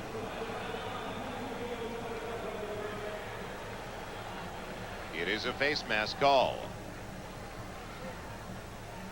Yeah, this is one of those incidentals in my mind from the first view. You see the pressure coming on the inside. Well, incidental. I don't know. That's not too incidental. That's a little on purpose. That's premeditated. Face mask, 5-yard penalty, first down and 9. 5 yards and a chiropractor. Well, they see it as incidental also, but after the second look, after further reviews, we used to say, that looked a little intentional. Offensive line of New England last year giving up more sacks than any other team in the league. Millen, pocket holding up this time over the middle, looking for Cook, and he almost makes an incredible grab with 3 Rams surrounding him. Todd Light, who just came up with a pick. You know what? If helping out. anybody could make that catch, it would be Marv Cook. He's got the greatest hands in the world. Take a look at the pattern. Outside release, bends it up into the seam, a perfect pattern. But look, you know, once again, there's Todd Light. Now, the reason that's a great play is because Light had the responsibility of the receiver on the outside. He broke in on recognition to make that play. Millen with time and a first down reception by Michael Timpson. So the pocket held up for Hugh Millen. It's interesting when we did talk to George Dyer, the defensive coordinator for the Rams yesterday. It's not often you hear a defensive coordinator say, we're going to double on the tight end occasionally. And they will double on Marv Cook. The hurry-up offense is still in effect, for the New England Patriots. As I said earlier, they did some business. They made some money with this. Oh, no. They made some money with this formation last year. Now, that's one of the problems with the hurry-up offense. You know, you have to have a preset count. False start before the snap, number 70, offense. Call it on Reggie Reddy. Cal State Fullerton, his second season. Titans of Cal State Fullerton losing to the UCLA Bruins at the Rose Bowl last night. Normally, when you go with the no-huddle formation, the snap count is preset. It's either first sound or a certain number that's our color that's already been preset. And Redding obviously had his, he had his own snap count. 13:25 left in the contest. 7-0 Los Angeles over New England. First and 15. Millen with time, and it's deflected. So he went for Ben Coates, his other tight end. Ben Coates fell down coming off the line, and that just disrupted that play from the start. That play never had a chance.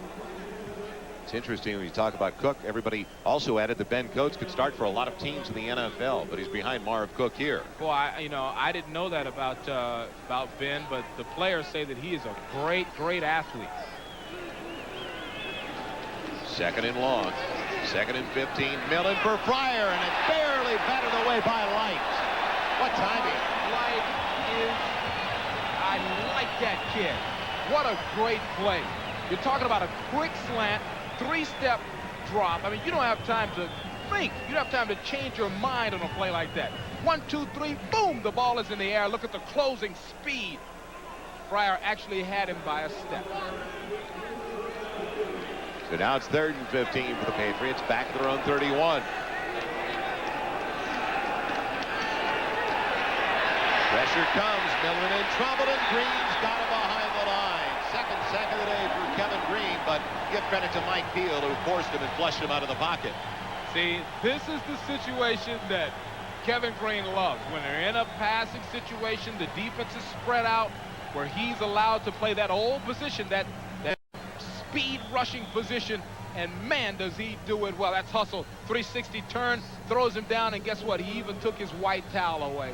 You see, that's cold when you do a man like that. So Green's got 2 of the 4 sacks for the Rams today. As McCarthy gets into it, Vernon Turner heads back on a beauty by McCarthy. Takes it from the 17. Looking for blocking. And Smith, the rookie Rod Smith, forced him in, and finally he's down at the 20. A 53-yard punt for McCarthy and a 3-yard return. Time out of the field, 12:41 left in the 4th quarter. Be right back. The Rams have it with a 7-point lead. The NFL on NBC is brought to you by Chevrolet, the cars and trucks more people depend on. By cold-filtered Miller Genuine Draft. Get out of the old, get into the cold. By Right Guard Sports Stick. Anything less would be uncivilized. And by Plus System. Plus marks the spot for cash when you travel at cash machines coast to coast and beyond.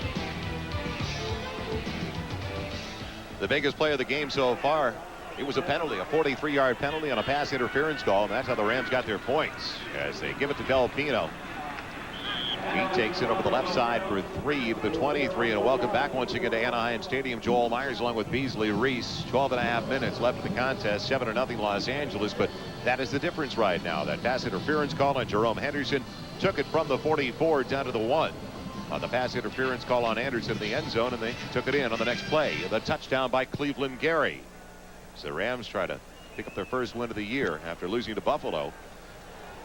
And this is the first of 16 straight for the New England Patriots, as their game last week was canceled with the Miami Dolphins. So no bye any longer for the Pats. 2nd and 7, and going deep, wide open. It's Chadwick, and it's overthrown.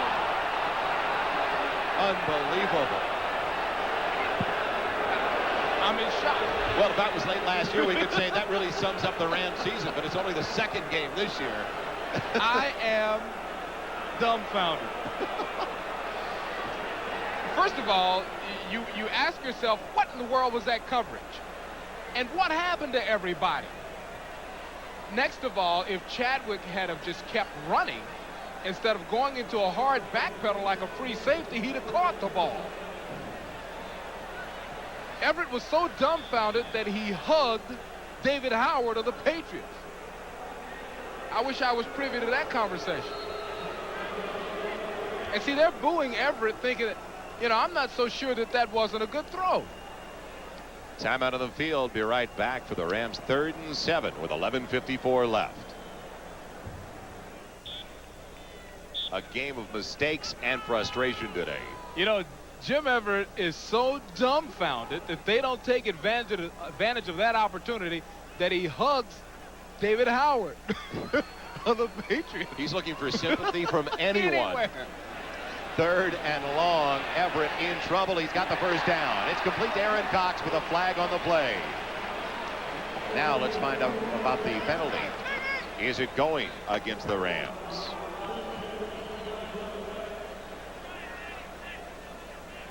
The extra defensive back was Rod Smith in there, the rookie from Notre Dame, the 2nd-round draft choice. Offside. Defense, number 56. Decline. First down. Called on Andre Tippett, the veteran linebacker. Whoa, he just, he's in that sprinter stance and obviously didn't get back in time. Andre told us yesterday the game is now more mental than physical for him at this point of his career.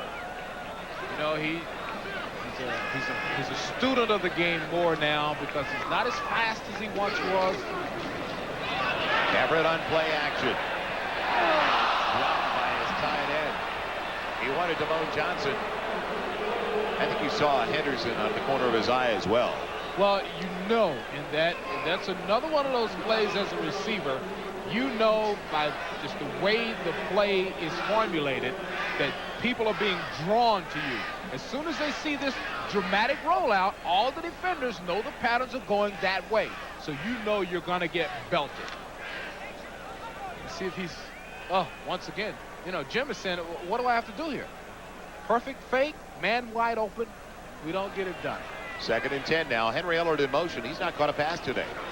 And he comes in with a string of 81 consecutive games with at least one reception as Cleveland Gary goes nowhere. That didn't fool anybody on 2nd and 10. Marion Hobby making the hit. Well, as Everett goes, so do the Rams. You can see in 88 and 89 when he led the NFL in touchdown tosses. They were in good shape. They're sliding over the last couple of years to the point where last year they were 3 and 13 with only 11 TDs the and 20 interceptions. The closer that touchdown to interception number gets, normally a team struggles on offense. The closer those two numbers get to one another. 3rd and 10 now. And a dead ball foul coming up against the offense.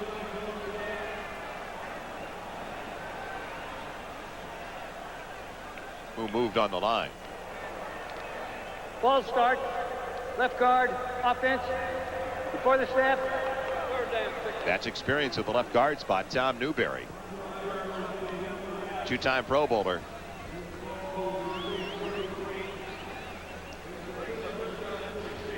Left guard got that left shoulder popping up in a hurry. get set into that pass blocking position. So now it's going to be 3rd and 16 with the ball back at the 33-yard line. Tough down and distance. 3rd and 16. What's in your playbook? 6 defensive backs in the playbook for the Patriots. Everett with time, dump off Del Pino. And Del Pino will not pick up the first down. Well short at the 44. He's put down by David Howard. That was played by the defense, and the offense responded exactly the way the defense wanted them to.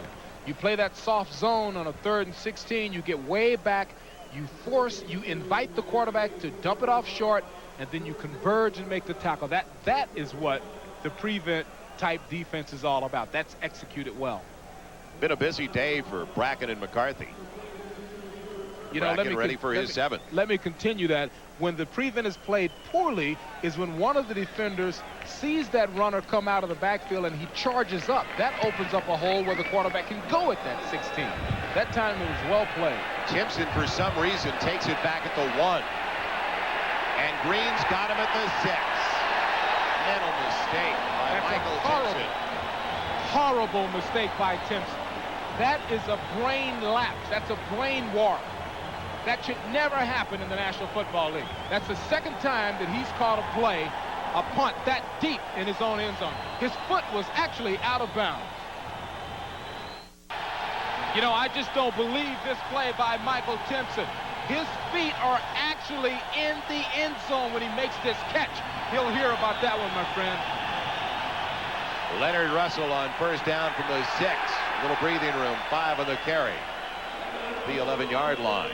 David Rocker making the stop. He's playing now in there for injured Sean Gilbert, who left midway through the 2nd quarter. So a big hole. They've got to go 94 yards to tie it up as New England is trailing by 7. 7-0. Exactly 9 minutes left in the 4th quarter. Chant in the background, Green, Green. He loves it. He's been egging the fans on behind the goalposts at that end of the stadium. 2nd and 5. Russell again. David Rocker, the first one to get to him. And he gained a couple at the most. Well, the Ram defense is feeling it now. That momentum is clearly in their side of the court. They are pumped up. The fans are behind them. You can hear the chant of Green from the fans. 2 sacks, some great special team plays. They're calling their guy. He scored a touchdown in a preseason game against the Raiders. You would have thought it was the Super Bowl around here. Double tight end set. That's a football player right there. Football player. 3rd and just about 5. They need to take it past the 17, close to the 18. And Millen's going to use the first of the 3 timeouts in the 2nd half for the Patriots. So they stop the clock with 7:51 left in the 4th. It's been a game of mistakes, and most of those mistakes coming from the New England Patriots in their first game of the season. Critical moment coming up. We'll be right back to see what the Pats do on 3rd and a long 5 when we return. 7-0 Rams, 3rd and a long 5 coming up for the Patriots. Beasley, you've got to feel with 3 wide receivers, only 3, and 2 of the 3 in their 3rd year as Everett continues to stay warm. Not difficult today in Southern California. You've got to believe they're going to number 80, Irving Fryer. They have tried to get the ball to Irving an awful lot here today. He's caught a lot of passes, but for the most part, Todd Light and Darrell Henley, the 2 fine corners, have done an excellent job today. Fryer setting up the far side, top of your screen against Light. Millen looking over there. Pressure comes. He eludes the pressure. Still pulled down from behind, and it's Green forcing him out as Peel makes the hit.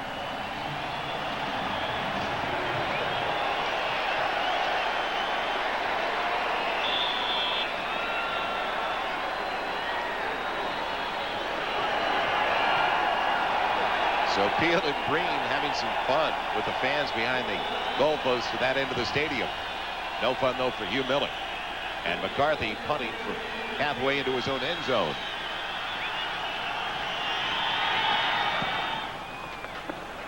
A wobbler and a short one. It's picked up And put down right there. Making the play was Troy Stratford.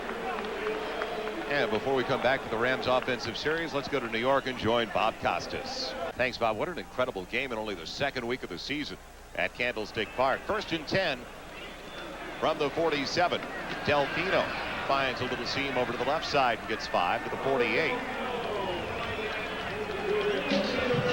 And another look on that final defensive play by the Rams to get it back to the offense. You know, once again, just a super job back in the secondary, and the offensive lineman crushing, collapsing the pocket. Hugh Millen recognizing he only needs to gain 5 yards, so he tries to come out of there. Nothing doing. The Rams are having fun now. The defensive linemen are everywhere. You know, when a defense is playing like it's like there's 13 guys out there. It's too many people on the field. Rams can essentially put the game away right now with a score. 6:35 and counting left. 10 of 21 for Everett. He's had a number of drop passes, though. And there goes the tight end in motion. They're still strong to the left side. Del Pino angling up the middle. He's got the first down. What they want to do now is just eat up 3-4 minutes on the clock. Even 3 could essentially put it away for the Rams. Well, it's time for the Patriot defense to assert itself. You can't allow 2 back-to-back excellent running plays by Del Pino and his offensive line in this situation. So we'll see what they're made of now. Offensively, the Rams with only 7 points last week, only 7 so far today, but the defense has come up big. And as the Patriots told us yesterday, a team that goes into Buffalo that is not ready for the no huddle, and Thurman Thomas and Jim Kelly, it's difficult to get anything done at Rick Stadium when they gave up 40 points.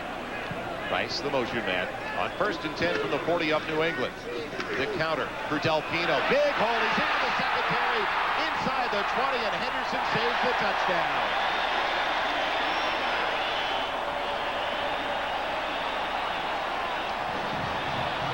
30 yards on the run for Robert Del Pino. And he has not had that many opportunities today. Let's take a look at it. It's the counter. Trey, look at the top of your screen. The lineman from the backside pull around. Vincent Brown was down as a defensive lineman. He's a little bit too small to stop that type of poundage coming around the corner. Del Pino read it perfectly, and a great offensive play. So it's going to be 1st and goal now for the Rams. Del Pino in his 5th year out of the University of Missouri. He led the Rams in touchdowns last year with 9. They like to go to him inside the 10-yard line. He's got it again. Big hole up the middle. And he's close to the 5. We're at 2nd and goal. Finally put down by Marion Hobby. You know, it's funny how a team's psyche develops. It ebbs. It goes through ebbs and flows throughout the course of a football game. You can thank the defense for getting these people all pumped up. Now the offense is really cranking. It's like it's infectious. It's infectious. They are really moving the pile now. Great blocks, great plays on the Rams defense, great plays on the Rams offense. It's infectious. It's 2nd and goal from the 5. 2 tight ends are both on the left side. Del Pino heads in that direction. He loses the ball and gets it back. It was stripped in the backfield by David Howard. And Howard's been all over the place today for the New England defensive unit. And, you know, I was talking about the giveaway takeaway horror show that the Rams put on last year. And today they've been taking away. And even when the opportunity presents itself, they're getting the fumbles back.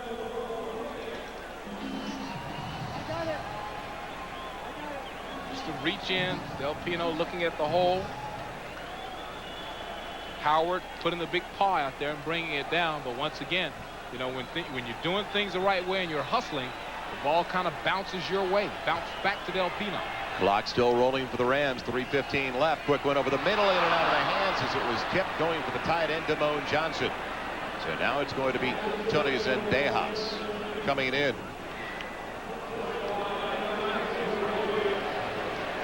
You know, this is an excellent play. I mean, this is a great call. 3-step drop, just a little bit of a flick. Watch the tail end of it.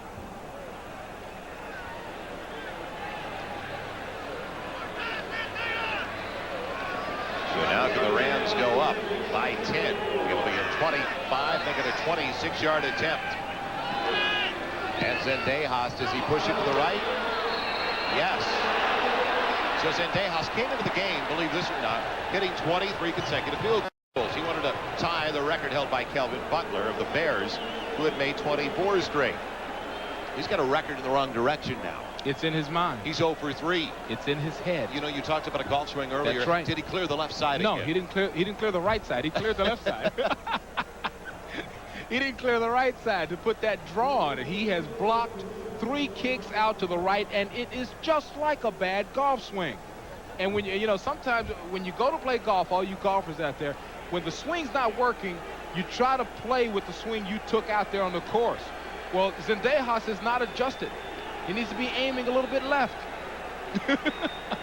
He has missed now from 47, 39, and 26. Millen too high. It's intercepted by Light. Rams have it right back.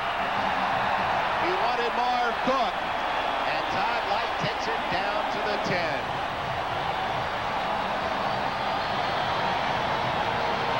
That is the 4th turnover committed by New England. Well, the Rams have not caught the ball up once today. The Rams, 4 turnovers last week, 4 interceptions. This week they protect the ball, and I guarantee you Chuck Knox will put this out in the meeting. You know, look what we did against Buffalo. Look what happened. Look what we did against New England. They made the mistakes. They coughed up the ball. We protected the ball, and look what happened for us. And once again, that Todd Light is everywhere. He's everywhere. Ball is, you know, Cook goes up as high as he can, high as he could. It looked like he tipped it just a little bit, but still, you know, the great athletes. Todd Light is, it's like there's 2 Todd Lights out there. Only 3 minutes left. The Patriots with only 2 timeouts remaining. 1st and 10 outside the 10. Cleveland Gary protecting the ball inside the 9, and that is all. But again, the clock continues to roll against New England. The Patriots trailing only 7-0. That's the surprising aspect of it, because especially in the first half, the Rams had exceptional field position, but the New England defensive unit stood up well in the first half. It seems like they've been on the field the entire contest to begin with. And you know, you bring up a great point right there, because that is, I'm sure, taking its toll right now. You've got some real veterans out there, people who've been in the league a long time. They're probably running out of gas a little bit, because all of a sudden the Rams are able to run the ball. They're able to block and run and do things against this defense. Gary again cutting it back inside the 5, still driving. He's in. Touchdown Rams.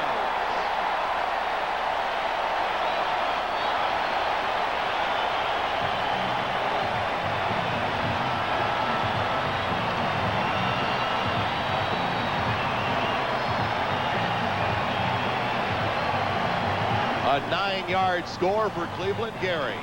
Now, Cleveland took this touchdown. It wasn't there because he stopped right here, dead cold. Help is coming. But he takes that touchdown. That's a great point. Zendejas. He's hit his 1 extra point today. And he's 2 for 2 now in that department. But still 0 for 3 as far as the field goals are concerned. To the Rams could have been breathing a little bit easier over the final 6-7 minutes of the game.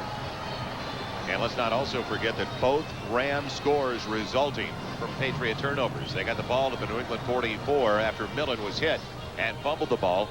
And now their 2nd touchdown after the interception by Todd Light.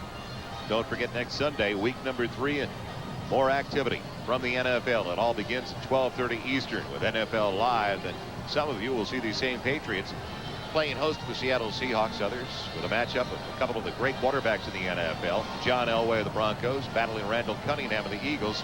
Or you can see the Browns taking on the Raiders. And the Raiders looking for their first win of the year, as they're now 0-2, losing to the Bengals in overtime earlier today. Don't forget, the NFL on NBC next Sunday. Check your local listings. You know, Joel, the Los Angeles Rams, even though they had a horrible beginning last week, their season is chugging along perfectly so far. In the National Football League, there's an old standard. Win the games that you're supposed to win, sneak up on a couple of people and surprise some people, upset somebody, steal a couple of games. You've had a great season. They were not supposed to beat Buffalo. They went down there and they got beat. I guarantee you, when these 2 teams looked at their schedule, they identified one another as teams that they've got a chance to beat. But it looks like the Rams are going to be able to pull that through. For the Patriots, just the opposite is true. This is a team they had a chance against, and they're blowing it unless they make some big plays real fast. Former USC Trojan Scott Lockwood on the return from the 5 to the 20. And still trying for more. Close to the 24. You bring up a good point, because when you look at the Rams schedule, and we'll come back and we'll take a look at it, and there's going to be a penalty on John Vaughn. So fight broke out once again. We've reached the 2-minute warning with 1:56 remaining. We'll be right back to the Big A. Now watch this, everybody. At the end of a game, you know, tempers start to flare a little bit. Now you won't find better action than this at the Summer Slam. Watch John Vaughn. He takes a shot, and watch this move. What a power what is that, a 180 turn twist body slam. And then Green goes after him. And Vaughn backs up. You work in the WWF. A drive to the abdominal solar plex. An arm drag and a toss. Well, it is a penalty against John Vaughn just before we broke away. And this game is running a little bit early. If we do finish here, we are going to send you to an incredible matchup between San Francisco and Buffalo up at Candlestick Park. San Francisco now leading 31-27 midway through the fourth quarter of that contest. We have 1:56 seconds left in this game, with New England trailing the Rams 14-0. We talked about the mistakes. It's been a game of mistakes and frustration for the Patriots. They've turned the ball over 4 times. They've allowed 5 sacks to their quarterback. And compound that, all those problems with 100 yards in penalties. See, you know, if you tell Dick McPherson that you're going to get 4 turnovers, 5 sacks, and 100 yards in penalties today, he would have put the guys back on the bus and taken them over to John Wayne Airport, and they would have flown back into Foxborough. Just don't tell me he's going to make them practice after the game here at the stadium and bring them back out.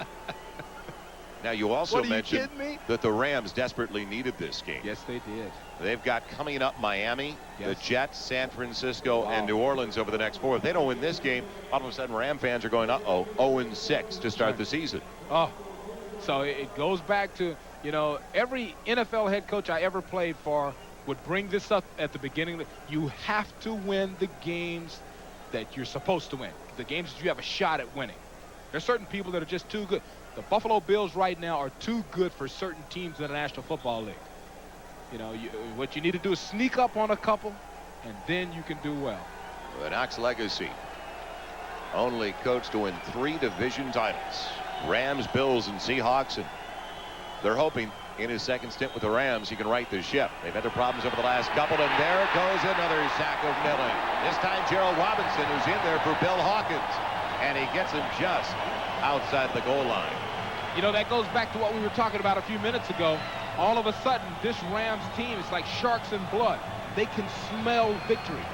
There was a point in that third, fourth quarter where the Rams all of a sudden just exploded. Offense, defense, special teams, everything started to look good all of a sudden. Out of the shotgun. Second now and 30.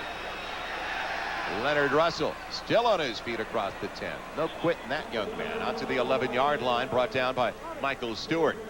The clock continues to roll inside of 1:25. Let's head to New York now and get an update as we join Bob Costas once again. Joel, the Steelers snapped their tie with the Jets in the fourth quarter at Three Rivers. It was even at 10 till Barry Foster shed a tackler in the backfield, rounded the corner, outraced everybody from there, covered 54 yards for the touchdown. He's got 165 on the day on 24 carries, and the Steelers have the lead in the fourth at home, 17-10. All right, Bob, thank you. As we look back at the play we just missed, and what a scramble by Hugh Millen to pick up a first down. That was a big play coming at just the right time for Hugh Millen. Luckily for him, he was along the sideline and able to step out and save himself, directing traffic, telling people who to block. Big play. Dead ball foul coming up against the offensive unit. You couldn't see it, but at the tail end of that play, an outstanding block downfield by wide receiver Greg McMurtry to enable him to pick up the extra 5-6 yards at the first down. 75. Before the snap, offense. That was called on the left guard, Larry Williams. And don't forget, if we end early, we are going straight to Candlestick Park in San Francisco.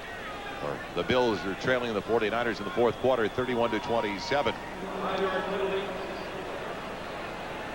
Well, the Rams with 6 sacks. The last time they had 6 sacks in the game, you have to go back to the '89 season. The ball for Timpson, wide of the intended target. It'll bring up 2nd and 15, stopping the clock with 58 seconds left.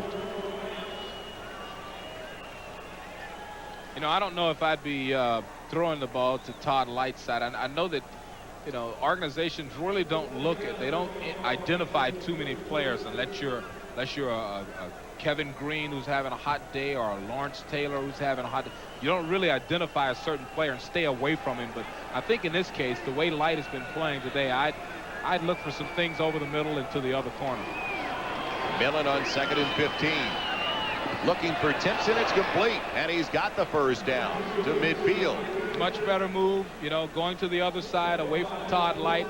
Henley's been playing very well, but I still think there's more room to the left side and to the middle of this defense. Right now, I wouldn't mess with number 41. You're wondering why they're not stopping the clock. They're down by 2 touchdowns, not just one. It's 14-0 Rams. They need to get a quick score here as it's knocked away by Darrell Henley. They're going to Michael Timpson's side. See, this is interception. This is big play time for defenders. Henley with a great play there. And he knows what they have to do. Number one, he knows they're trying to conserve time. So he is expecting, as a smart defensive back, an out cut. A cut toward the sideline so the receiver can catch it and then step out of bounds. He knows that they need to get downfield, so he's expecting 15 to 18-yard comeback routes. That's what he got. He almost intercepted it. The producer for our telecast today, Terry Ewert. Our director, Ned Tate. And our production associate, Mike Curran, while our associate director is Amy Smollins. Millen throwing on 2nd and 10, and the pressure again, and the 7th sack of the day for the Rams. It's Kevin Green again. Looks like he may have hurt himself a little bit. No, his friends are picking him up. But Mr. Green, look at the smile. Look at the smile. Hey, I'd be smiling too if I picked up 3 sacks today, huh? He's got the attitude, though, of a rookie, which you like to see. He's in his 8th year from Auburn, but living in Southern California, I've heard so many interviews with Kevin Green, and he is such a pick-me-up for everybody on this defensive unit. He just will not be brought down, even losing 40-7 the previous week. Look at that smile. It's good to watch him play, too. And you know what's more special than his 3 sacks? The way he has performed on special teams. That's a leader. That's what a leader is all about. A leader is, coach, you know, I'll cover the punts. I'll cover the kickoffs. I'll do what you need me to do. I'll make 3 sacks for you. Patriots finally have to stop the clock with 23 seconds to go after that last sack. Coming up next, we are headed north to Candlestick Park in San Francisco, one of the great baseball stadiums in America, as we'll go to the Buffalo-San Francisco 49er matchup. It's a 31-27 lead right now for the 49ers in what has turned out to be a great game in only the 2nd week of the season. That is all coming up next right here on NBC. So we'll join that game midway through the 4th quarter. 3rd and long, and Millen has a man at Fryer for a first down to the Ram 39-yard line in front of Darrell Henley. And now, Buffalo has just taken the lead. Buffalo has taken the lead again by 3 on an 11-yard run by Thurman Thomas. It's the Bills 34 and the 49ers 31. And a penalty flag brings that completion back. Let's check in with the referee, Pat Haggerty. 5 offense.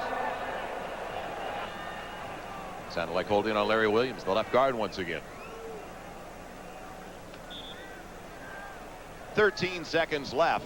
The Rams on their way to their first win, and there's the one we were just talking about. They have been going back and forth all afternoon. Whoever gets the ball last in that contest is going to win, and we'll send you to that one in just a minute.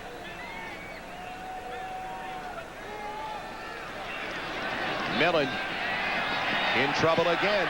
Got away from Robinson. And he'll head to the sideline. David Rocker almost getting to him, big number 92.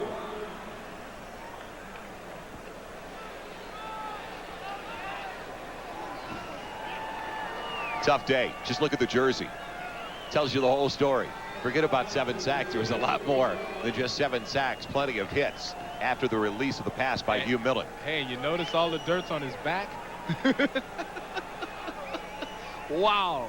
I remember when I first started playing football, I never got to play, so I'd like wallow around the dirt a little bit, trying to make my uniform look dirty. Make it look like you were real tough. Yeah, where Hugh Millen doesn't. He doesn't have to do that today. Boy, he's been on his back a lot today. Should be the final play of the day at the Big A. And we'll go up to San Francisco. Millen without choice, just putting it up for grabs, and it's knocked away from Irving Pryor and intercepted on the final play. It's picked off. Anthony Newman has it. And check that. It's Robert Bailey. He's still on his feet. He doesn't want the game to end. So that's the way it ends. The 5th turnover of the day for the New England Patriots, and Chuck Knox has his first win in his second stint as the coach of the Rams. For Beasley Reese, I'm Joel Myers. Thank you for joining us. Let's join now Dick Enberg and Bob Trumpy.